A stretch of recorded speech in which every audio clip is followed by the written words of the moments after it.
Hey, good evening or early afternoon. How is everyone on today?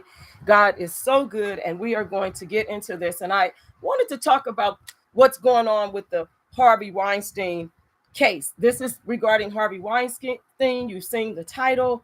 And so, welcome, welcome, welcome. God is so good. And so, we're going to get into this. I did a video yesterday on Harvey Weinstein, but it's Governor Newsom's wife. Governor Newsom, Gavin Newsom, is the governor of California, and his wife is going to testify in his trial in Los Angeles because Harvey Weinstein, you know that he has an upcoming trial, and they've already started the jury selection. And so she is going to be testifying in the Harvey Weinstein's trial, and she is Jane Doe number 4. So we're going to get into this article that they're talking about, and we are going to discuss this. If you will, come into the chat. I love to have you inside the chat so we can discuss what's actually going on.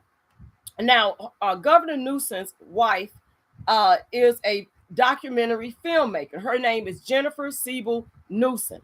And as I said, she's also the wife of California Governor Gavin Newsom. And she's going to be testifying against the former film producer, Harvey Weinstein. And now, if you remember, he had a New York case, and he actually was sentenced to 23 years and he is actually serving his time now. But his attorneys filed an appeal on his behalf, and so he won the appeal, but he hasn't, it hasn't went forward yet. But he won the actual appeal, being able to get the appeal, right? And so now he's facing 11 charges, and he's going to be going to trial. So let's get into this.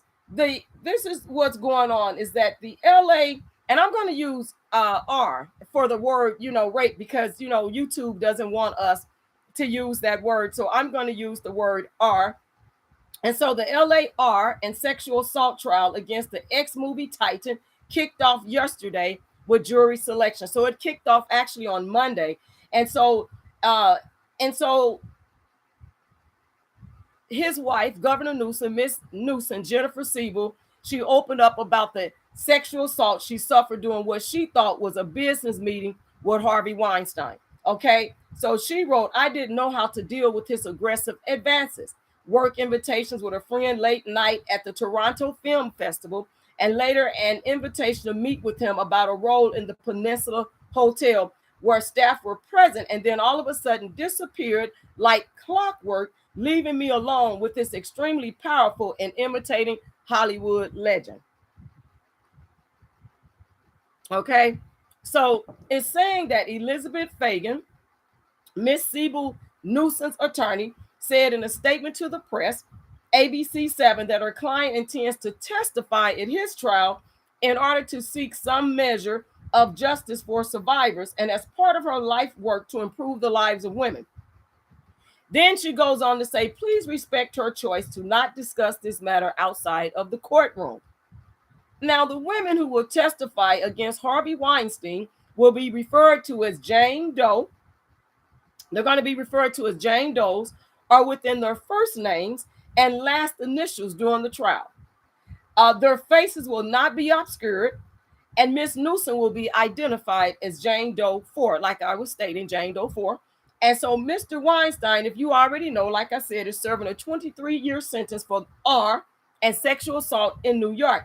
And in Los Angeles, in his Los Angeles trial, he is facing 11 sexual assault charges for alleged attacks against 5 women between 2004 and 2013. Now, according to prosecutors, 4 of the 11 accusations occurred in Los Angeles during the Oscars week in 2013. The alleged crimes include forcible rape, the R word, forcible oral copulation, sexual battery by restraint, and sexual penetration by use of force. This is what the allegations, the charges are against Mr. Weinstein, right? So majority of the incidents in the indictments occurred at luxury hotels in Beverly Hills and Los Angeles with the excuse of having business meetings with the victims. And now the news of Jennifer Siebel Newsom involvement during this trial was first reported by the LA Times. But see, I want to get into this because this is very interesting, because now this Governor Newsom's wife, let me pull that up for you. Governor Newsom's wife. Let's get into that. First of all, Governor Newsom's wife, right? She is claiming to be a R victim of Harvey Weinstein, right? She's claiming to be a victim. She's going to be Jane Doe 4, right? Now, here's the thing. Jennifer Siebel Newsom, she emailed Weinstein for advice amid Gavin Newsom cheating scandal in 2007. Now, if you're saying, and you've made allegations against someone that you say assaulted you, they arred you, why are you emailing your rapist? I'm going to use that word, right? I'm not going to use it all the time, but why are you emailing your rapist? Most women that have been raped will not email the rapist. She's saying that she was raped by Harvey Weinstein. This is the governor's wife, Jennifer Siebel Newsom. But why are you, after the fact, emailing your rapist? Most women that have been raped do not email their rapist. They don't want to have nothing to do with their rapist whatsoever. And so Governor Newsom was accused of cheating with a married woman. Now, we know that the married woman is an adulteress. She was cheating and she stepped outside her marriage. And so Jennifer called the woman, that her boyfriend at the time, because they were not married. Governor Newsom, at the time, he was over San Francisco and he wasn't married to his wife, Jennifer, at the time. And so she reached out to Harvey Weinstein, asking him how to deal with bad press. How do you deal with bad press? Now, there were numerous people that she could have reached out to when it came down to dealing with bad press. There were many people that Jennifer Siebel Newsom could have reached out to and asked the question, how do you deal with bad press? And being that she was the girlfriend of Governor Newsom at the time, he was already in politics. She could have probably asked him, or she could have known already, being that she was dating him. Why would she reach out to someone that she has allegations against? And they're very serious allegations. Why would she? Why would she reach out to Harvey Weinstein? But she made allegations against this man. She reached out to him. She called the adulteress that her boyfriend was having an affair with, because she was a married woman, as I stated. She called her a culprit. She was the culprit in all of this. But her boyfriend was complicit in it as well. They were both culprits in this, adultership, this fornicationship. They were both complicit. But you're only attacking the adulteress, the woman, the married woman. And this woman, she actually worked with worked with Newsom at the time. And so this is when she reached out to Harvey Weinstein, because the sex scandal was in 2007. And she reached out to Weinstein for help. Now, she emailed him. She reached out to him 2 years after she said he allegedly arred her, seeking advice on how to handle bad press, when then boyfriend Gavin Newsom admitted to having an affair with his campaign manager's wife. So Jennifer Siebel Newsom, she defended Newsom. She defended her boyfriend at the time, because they weren't married at the time. But she, at the time that incident happened, she defended him. He was actually the mayor of San Francisco at the time. So he was already in politics. So being that you were dating this man, you would have already known how to deal with bad press. Or at least you would have had some contacts of the people that you would have reached out to, public media, public relations media. You wouldn't have needed to reach out to someone you have serious allegations against. Because I don't know any real victim. I don't know any real victim that will reach out to their rapist. I don't know anyone of a real victim. And so she made these disparaging comments about this woman, calling her the culprit in this affair. But Newsom was complicit with her. They were getting it on. And so now the judge, think about this. The judge is a female that's going to be presiding over Harvey Weinstein's criminal case. A female judge. And guess what else? A female deputy district attorney. And have you noticed that there are women presiding over these rich men cases? Have you noticed that? Female judges, the district attorneys, females.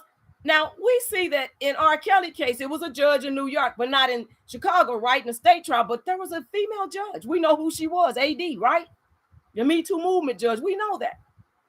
So do you see a pattern of all these female judges and female prosecutors are overseeing these rich men cases? That's a pattern right there for me. And so what they're saying with this email that Jennifer reached out to Harvey Weinstein to ask him, so they say, because they're not disclosing what was in details of the email, right? So they say that it was just to merely ask him how to handle the bad press, because he know how to do it. He's an expert at handling bad press. But I'm sure there's other experts, because that's not his expertise. His expertise was a movie producer. Right? So the judge, she's a female, and she ruled that Weinstein's defense, they can introduce the email, but they can't question Jennifer Siebel Newsom, about its details. Why not? Why can't they question Jennifer Siebel Newsom on the stand under oath about the contents of that email? Why not? Why can't they question her on the stand under oath about what she wrote in this email to Harvey Weinstein? And remember, she sent the email 2 years after he allegedly awed her. Okay? And so of all things, this is what Worksman says. Now, Worksman is Mark Worksman is the attorney for Weinstein. He's the lawyer, actually not the attorney, lawyer for Harvey Weinstein. And he says, of all things, you would think a woman that is raped by Harvey Weinstein wouldn't do it. She wouldn't do it's ask him how to deal with a sex scandal. Because there was a sex scandal between her boyfriend and a married woman who was the campaign manager's wife that her boyfriend had an affair with. So why would she reach out to someone she's accusing of sexually assaulted her? And they cannot discuss the contents of that email under her, Jennifer, on the stand under oath. Make it make sense, people. Make it make sense. See, if we're going to be honest about this, the stuff that goes on in the judicial system and how they are convicting men and bringing these charges, then the scales have to be equal. They can't be up here and way down here. It's got to be an equal scale. And if we're going to get to the bottom of it and we're going to get to the truth, then we got to ask the questions, justified questions. We got to ask the hard questions. Means we got to get out of the safe zone of people saying, well, you can't victim shame. Well, you can't victim blame. This is not victim shaming and victim blaming. If you are accusing a man of a grievous crime that he sexually assaulted you, he arred you, and then you're going to reach out 2 years later with an email asking him how to deal with the press, I find that suspect. I find that questionable behavior. Did this man really do it, or was it consensual? And you just didn't want them to know that you were stepping out of this major hotel that you had been in consensually with this man. Come on, Jennifer, tell us the truth. And then you have a judge saying, oh, you can introduce it, but you can't bring it. You can't talk about it. You can't discuss what's actually in it. But you can introduce and say, yeah, there was an email that was sent.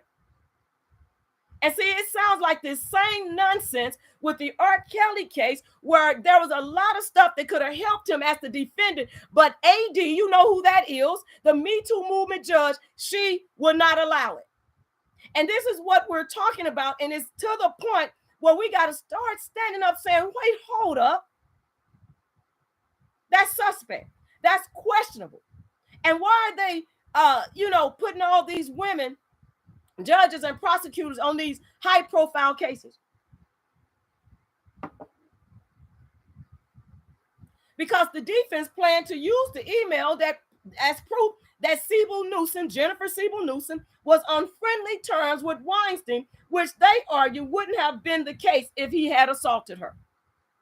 No woman I know that's been assaulted wants to deal with their perpetrator, with their rapist. No woman. They want to be far away from the person that's assaulted them. They don't want to deal with that person. So why would you reach out 2 years later after you made the claims? And the fact that she comes to Mr. Weinstein for that advice indicates the friendship and companionship of Jane Doe 4, because that's who she's going to be on the stand, and Mr. Weinstein. He continued, the defense will be that they had an affair, that they had consensual sex. And maybe they did. They had it consensual. It was consensual. She wanted to know how to deal with the press after that consensual affair, allegedly. She wanted to know how to deal with the press because maybe they saw her coming out of that fine, famous hotel in Beverly Hills, upscale hotel, and they knew he was there because guess what? The press usually follows people around, right? Especially the Hollywooders. They follow them around. So she probably wanted to know how to deal with the bad press, asking her, what was you doing coming out of a hotel, allegedly, with Harvey Weinstein? But yet and still, prior to that, you said that this man violated you in a very bad way. But you reached out to him and said, how do you deal with the press? You could have asked anybody, really, that's in media how to deal with it. Your boyfriend was already the mayor of San Francisco.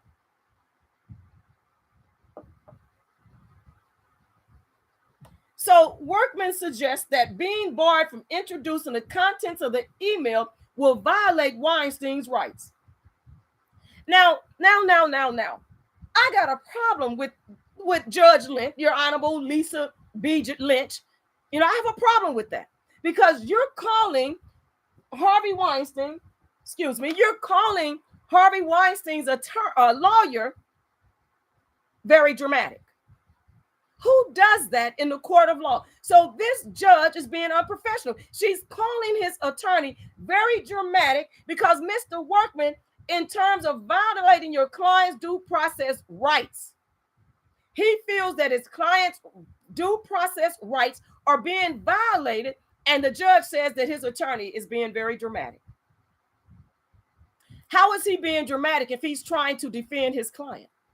Do you think that's prejudicial? Because he's trying to defend his client, and he's going to defend his client, and he's trying to build a good defense for his client. Because the client has a right to good legal counsel, adequate counsel. And so if he's trying to build a good defense for his client, why would him saying that she's violating his client's rights would be dramatic? Why would she say that? Now, this is a female judge. Might she be part of the Me Too movement, hashtag Me Too movement? And who sent Jennifer? Has Jennifer been paid? See, And then Workman responds, forgive the melodrama, Your Honor. And then he would go on to apologize again later for being melodramatic. But I wouldn't have apologized. I would have said, I am trying to defend my client, and I don't want my client's rights, due process rights, violated. I wouldn't have apologized. Why? He doesn't owe an apology for defending his client, for telling the truth. And so the prosecution argued that Siebel Newsom's personal life had no relevance to the case. So her personal life has no relevance to the case? Why don't it? Why doesn't her personal life not have relevance to the case? If she's trying to deal with the bad press, but she reached out to the person she's accusing, that she brought allegations against. So why wouldn't it be relevant? She put herself in that situation, right? As far as reaching out to him. I'm not saying she put herself in a situation to be art if she really was. What I'm saying is, because I want to make that clear, what I'm saying is she put herself in a situation by emailing him 2 years later after making these accusations, serious accusations against this man. She put herself in that case to make it relevant, so it will be relevant to the case. Because why should they be able to introduce the email but not discuss the contents? Why are we protecting women? Where they say don't need no proof, they just need to make a claim within a time frame, or there is no time limit anymore, statute of limitations, and we should just believe all women. So now they're continually trying to stop,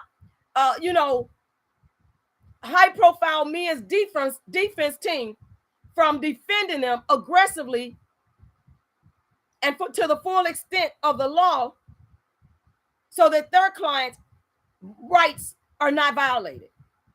Their due process rights are not violated. Their adequate counsel is not violated.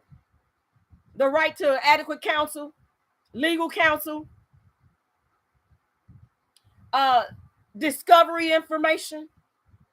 That needs to be evidence of discovery. All of that needs to be out there and not suppressed and hidden. And we take it from there, right? Because if this man really did it, whatever is in that email, if he really did it, it may over trump what's in the email. And if he really didn't do it, then it may not trump it, right? It may not override that, right? And so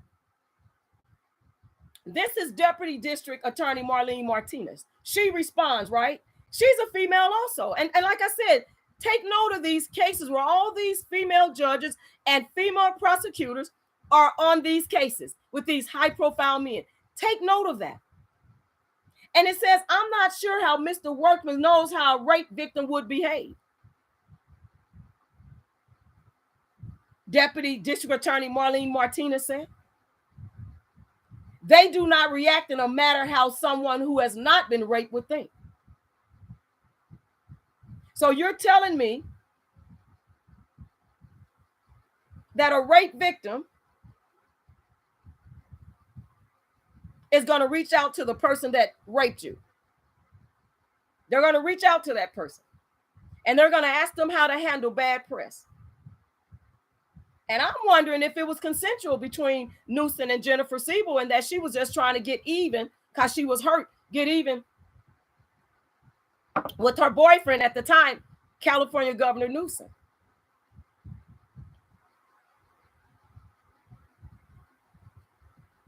So Martinez goes on now, and she argues that she merely reached out to him.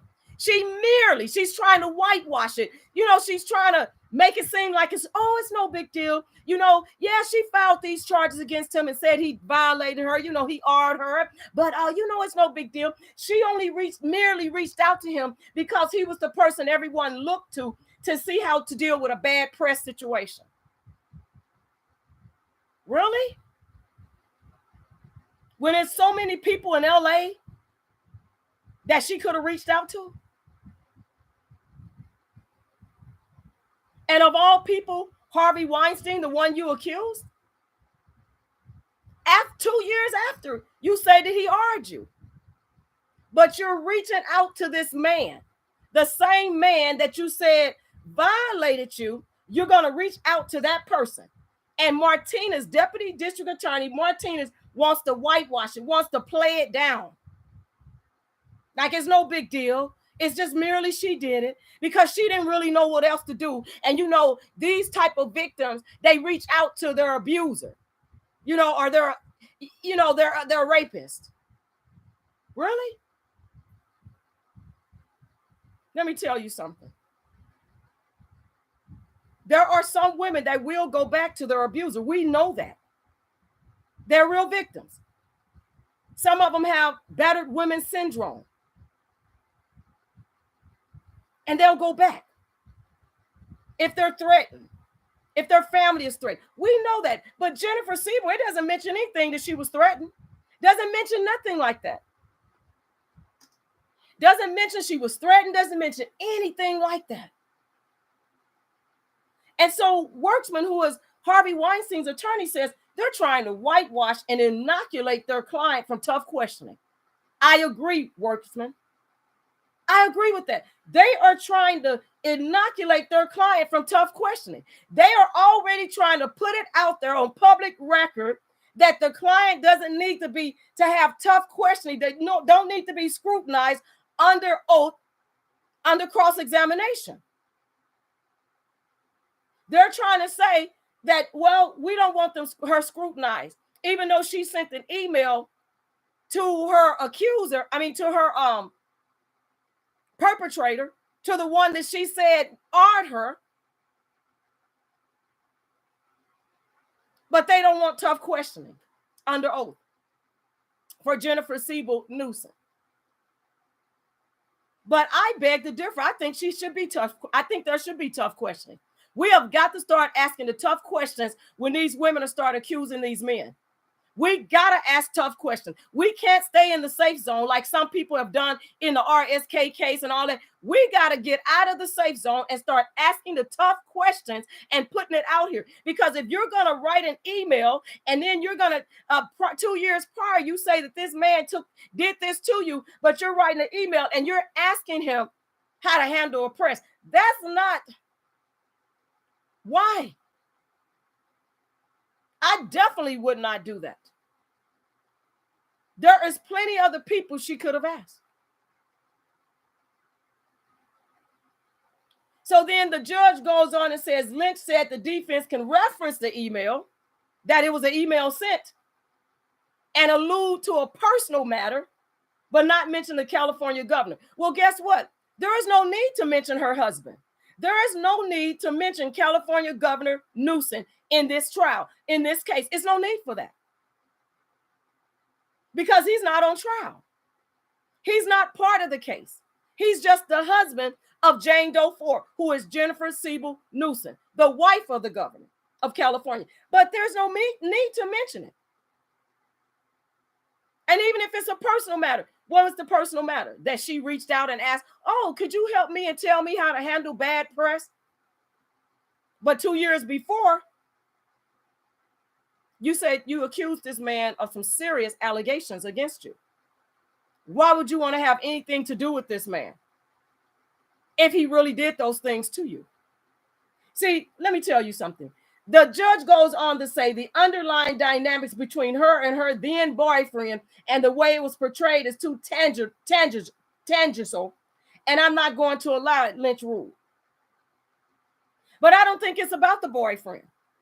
Unless you're trying to give us some information out of that email, why are you trying to whitewash it and not share the details? See, the details shouldn't have to do anything with her boyfriend. She might have told him, hey, my boyfriend had an affair with this married woman who is the campaign manager's wife, and I want to know how, because I'm getting bad press. She might have said that. Allegedly, she might have said that, but guess what?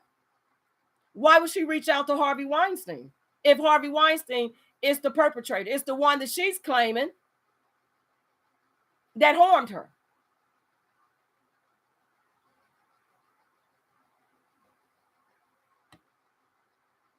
Take a breath here, because see, we gotta really think about this. It's not really rocket science here, what we're seeing. And it's with a lot of these cases. It's not rocket science.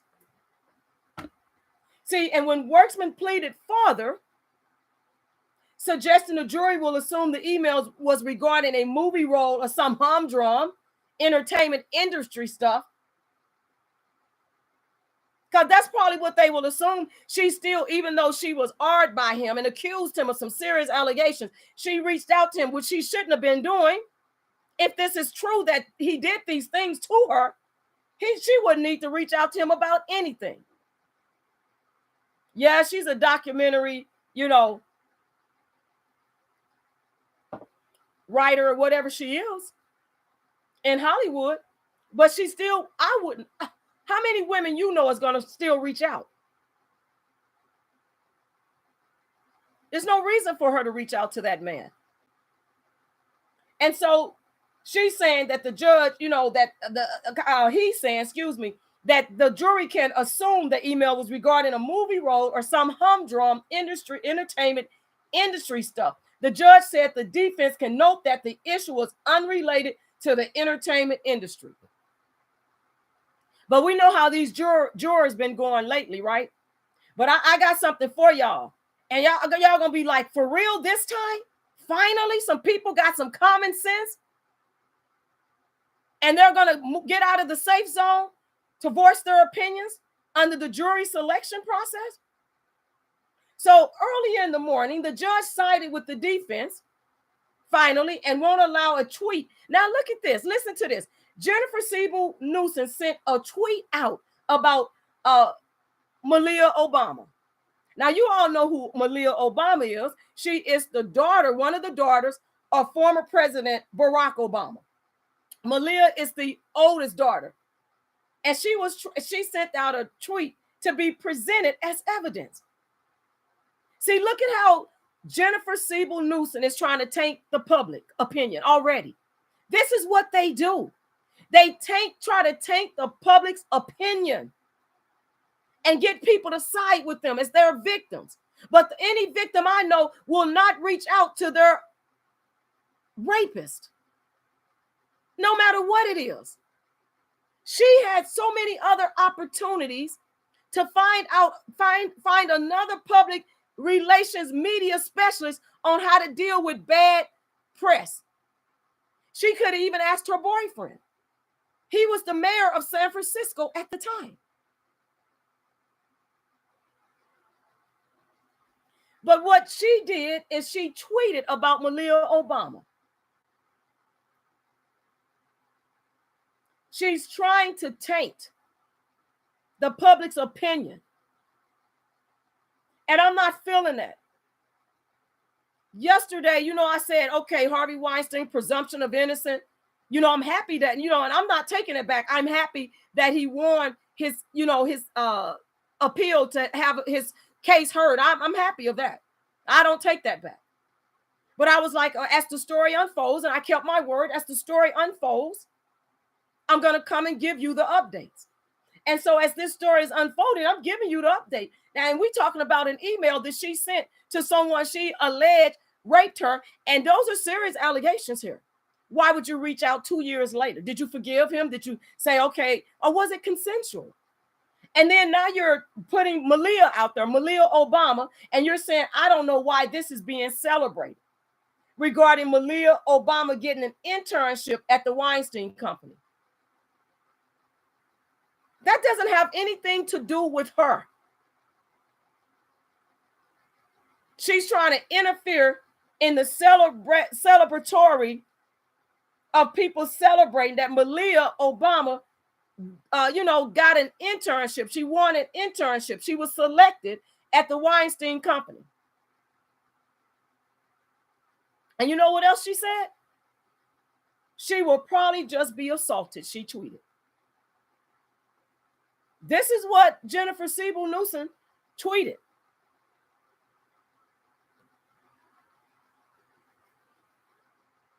So you are wishing harm upon another female, but you reached out to the one you said harmed you. You're saying she's just going to be assaulted up in Harvey Weinstein's company? See, this is the type of stuff we're talking about, and you can get away with that. And so Martinez, who, remember, is a female deputy district attorney, says it is snarky. Yeah. Sarcastic, snarky, inappropriate. Because anytime we say anything, you know, and get on our channels and talk, they say we victim shaming and blaming, and they don't like it. But they can get out here and tweet stuff and say all type of things, and it's okay. And try to whitewash things, but it's okay. So she's saying it's snarky because she had been AR'd and she wanted to let the public know. This is what Martinez, the deputy district attorney, said, and she's a female. So she wants to let the public know. Isn't that being biased? And isn't that trying to tank the jury minds and the public opinion and sway them by coming out here tweeting something like that? And Martinez, all she argues that she wanted to let the public know.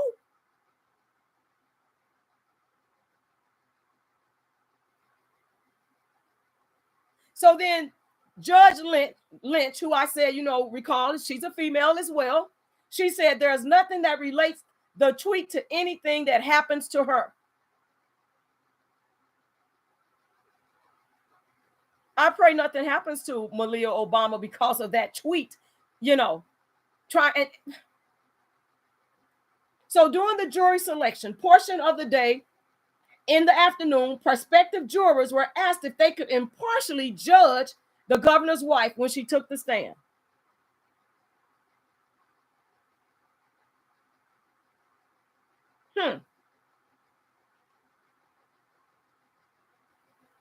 So one juror said, without elaborating, that he might not be able to be fair to Siebel Newsom as a witness. He said he might not be able to be fair. Others, including a man who works for SAG-AFTRA, he feared that the trial verdict could affect their livelihoods. He said, in my work environment, I deal with domestic violence every day. It will be very hard, one juror said. Some co-workers are very expressive. It would be hard for me to walk in there every day. You'd be judged, Jackson asked. Then he goes on to say, absolutely. And not only that, my household is comprised mostly of women, of girls who are very expressive. She added, it would be very detrimental, very challenging. See, it sounds like to me almost at first is that these people want to come out and be fair, and be impartial.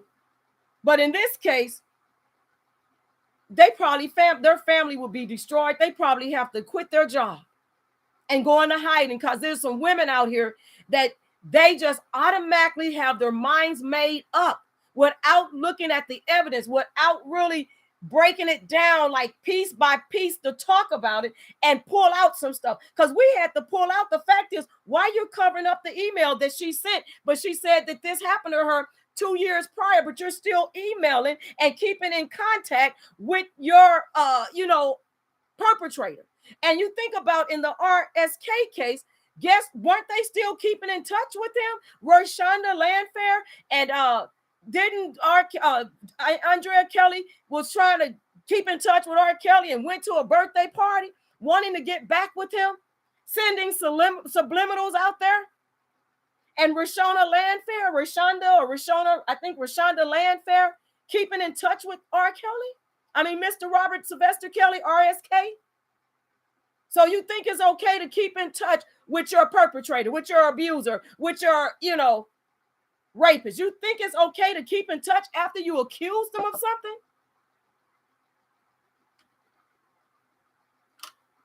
And so the prosecution dedicated a lot of its time to asking jurors about their opinions of #MeToo.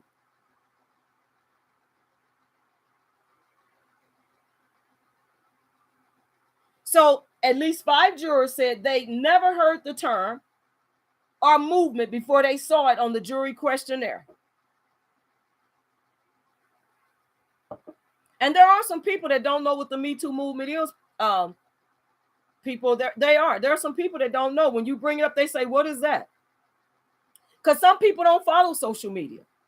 And some people don't look at the news. So one juror said, women shouldn't look back on what happened in the past with a present day lens. You don't wait 10 years and say, this happened to me. I think people are looking for their 15 minutes of fame. This is what one of the jurors said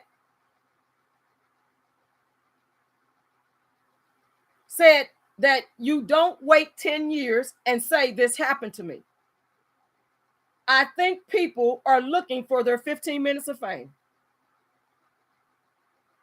And then another juror said, the movement introduces opportunities and motivation to abuse the system. We have some real jurors out here that is using common sense on this case. And if they get selected, those are the ones that need to be on this case, using common sense. Like I said, let me repeat that again, what another juror said.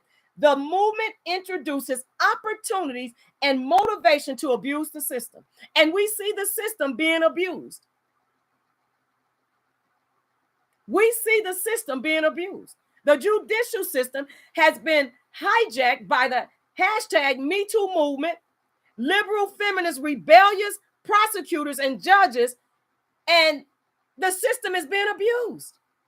Lots of loopholes, changing of language, all types of things, and not allowed evidence that can help the defendant. Because if women are going to say and bring these charges against someone, they have to be prepared for scrutiny, cross-examination, and unsafe questioning. And when I say unsafe, I don't mean, verbally abusive and all of that. But what I do mean is we got to get to the bottom of this and ask the questions that's justified and the hard questions, because there is no way that you're saying someone sexually assaulted you in that type of manner and capacity, and you're reaching out to them 2 years later to ask them how to deal with bad press. Make it make sense, people. And then others took issue with prosecuting a crime that happened more than 8 years ago. They took issue with it. Other jurors took issue with it. Potential jurors, I'm going to say. Because I'm sure we should get an update on who the jurors are going to be or who they selected. And like I said, I'll bring you the updates on that. But others took issue with prosecuting a crime that happened more than 8 years ago.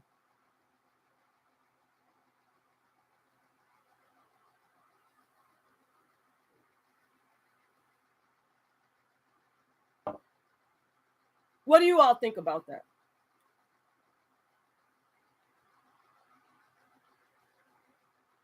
You know, he's facing 11 counts of sexual assault against 5 women between 2004 to 2013. And you know he's already serving a 23-year sentence after being convicted of the R and SA in New York, in the New York trial in 2020. And do you not know that he faces up to 140 years behind bars? Harvey Weinstein. And I'm saying that if the man did it, he should be punished just like anybody else, women too. But women do lie. And when they're found out that they're bringing these fake and false charges, false allegations against men, they should be held accountable. They should be held accountable. And for us to have to sit back and watch a mockery of our judicial system, and people act like they don't have common sense, they act like that they are beneath the surface of thinking. And I like the fact that these jurors, I had to go back earlier and keep reading and go, I want to read that again. Because isn't that what we've been saying? It's the motivation fame. It's the motivation money. Was Jennifer Siebel Newsom paid off? Who paid her? Allegedly. Was she paid? She wants to help women. That's what she said. I want to help women. So when you want to help women, does that mean that after you bring allegations against your perpetrator, the one you say harmed you, took from you again, without your permission, it was non-consensual. Are you teaching the other women that you want to help that it's okay to reach out to your perpetrator after you accuse them? Why would you want to encourage women that you say you want to help, to go back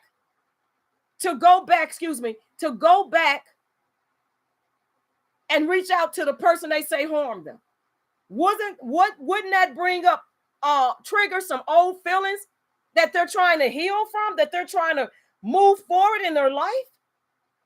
And you say you want to help people.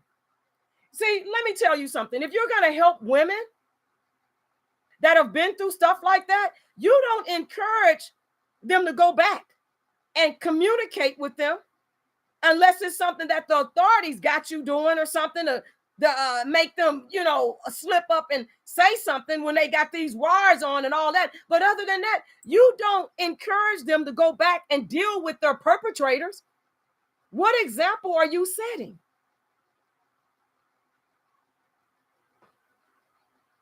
But she said she want to help women. But you know what I was telling you all when I spoke this morning on counterfeit versus real? You have counterfeit Christians and real Christians. You have counterfeit people and real people, right? That act real. And when we say real, authentic, honest, genuine, integrity, and then we have the fake ones. They will present themselves as one way. And so Jennifer presented herself as one way, but she out here tweeting, trying to tank the jury. And then the deputy district attorney says, well, she just want to let the public know. What does she need to let the public know? We will soon find out if the trial is made public, right? And it's going to be broadcast. We'll know. But nobody minds should be influenced or tainted by something that she tweeted and added Malia Obama in there, trying to say that she is nothing but going to be assaulted also. And see, if the jury is reading that, they can see social media. They know. But if you're here to help women, I would never encourage any women that I'm helping to go and have a conversation or email about something after they've been assaulted. And I'm going to say, yeah, reach out to them. They can help you. What kind of nonsense is that? And if Jennifer, she said she did it, they say she did do it. So if she wants to help women, how is that helping women? So those women that you're helping, are they going to call you and say, well, Jennifer, the person that assaulted me, do you mean I should call and ask them questions about a job?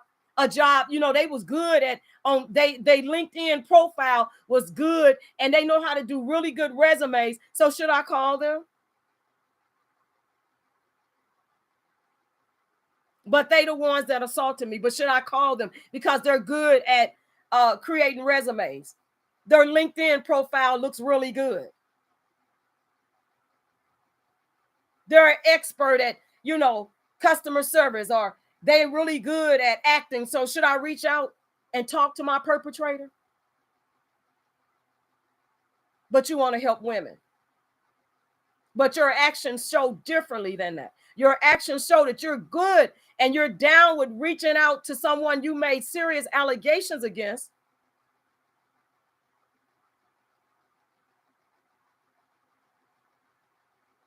Crazy. This is crazy, people. And this is what we're dealing with in our judicial system. This is crazy. For a lack of a better word. I'm like, really?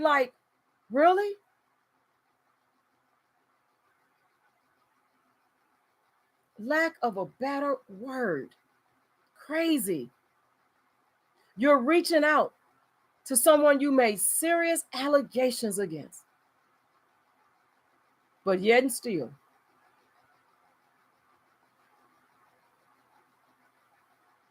you're tweeting stuff.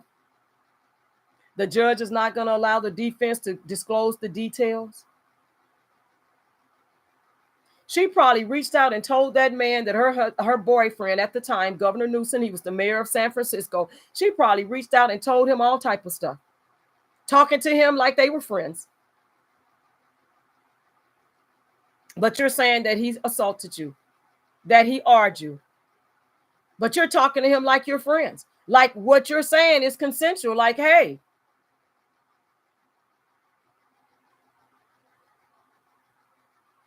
And asking him for help. When we know that there's all types of media specialists, media relations, public relations, media,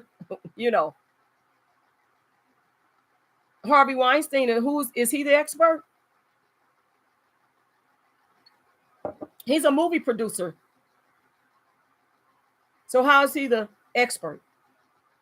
He might just have experience in how to deal with that. But I would want an expert, and I definitely would want to reach out to the person that I made serious allegations against, and especially if those allegations are true. But for some reason, she's jumping in. Somebody bought and paid for her, or maybe, or just maybe, is it a political thing? Well, if we get, if we gain empathy for Jennifer, maybe people will vote for him and keep him in office. Who knows? A lot of this stuff come out around the, voting time, politically motivated.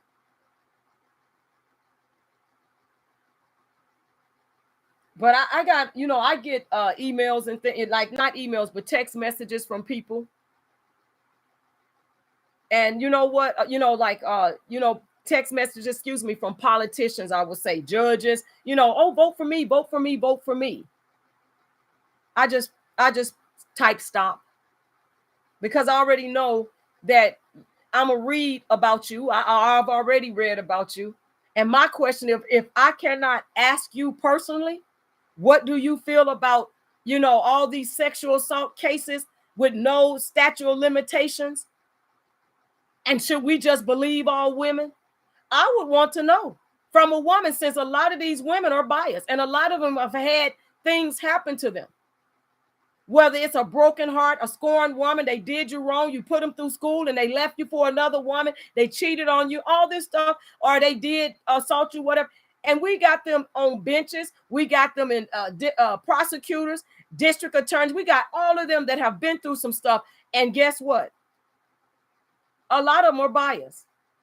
And they are not allowing evidence that can help the defendant when the evidence is legit. And I'm not saying that,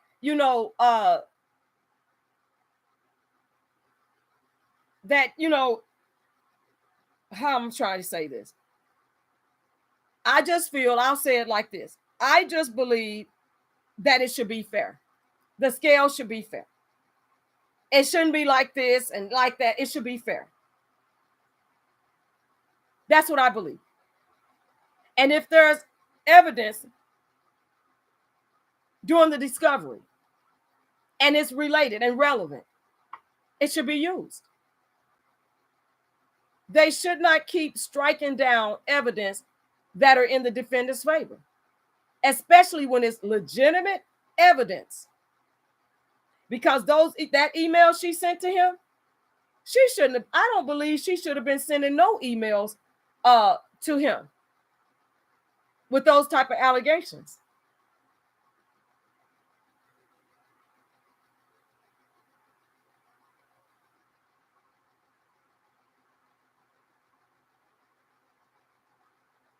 It's crazy.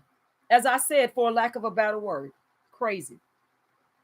But anyway, you all that came into the, that came on the channel, you know, and even the ones in the bushes, thank you so much. Don't forget to thumbs up the video. Don't forget to share the video. Thank you for your support of the channel. And I'll be back with you soon. But I wanted to bring that to you, and I will continue to bring updates as the story, you know, the trial unfolds and the stories that I get. I will definitely, you know, bring you updates on this. And really leave your respectful comments below. Tell me what you think about this. Just tell me what you think. I would appreciate knowing what your thoughts are on this whole situation here. When it comes down to these cases, you know, what do you think? So God bless you all on this evening. Peace out.